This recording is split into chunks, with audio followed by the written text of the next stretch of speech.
कि इंडिया में कोई भी स्कीम लॉन्च होता है, उस स्कीम को विपक्षी दल की जो खामियां हैं उसे जनता के सामने ले आने की कोशिश करता है, और ये डेमोक्रेसी के लिए बहुत ही अच्छा है।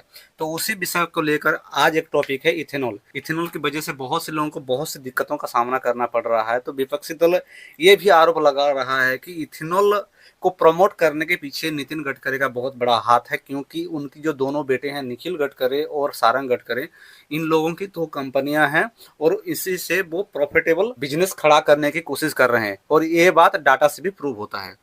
लेकिन इसके बावजूद भी हम इथेनॉल को क्यों प्रायोरिटी देना चाहते हैं, क्यों इंडिया में उसे इंट्रोड्यूस करके व्हीकल्स रेडी नहीं होने के बावजूद इथेनॉल को क्यों बेचे जा रहे हैं। तो लोगों की जानकारी के लिए मैं बता दूं, अगर आपकी व्हीकल 2024 से पहले की व्हीकल्स है, जिसे हम BS3 मॉडल भी बोल सकते हैं, अगर वही व्हीकल्स है तो आप ऑक्टेन 100 फ्यूल अपने व्हीकल्स में डालनी चाहिए, ताकि आपकी व्हीकल सुरक्षित रह सके। तो हम क्यों इथेनॉल को इतना प्रमोट कर रहे हैं, इसके पीछे का कारण है हमें अपने देश से कार्बन एमिशन को घटाना है।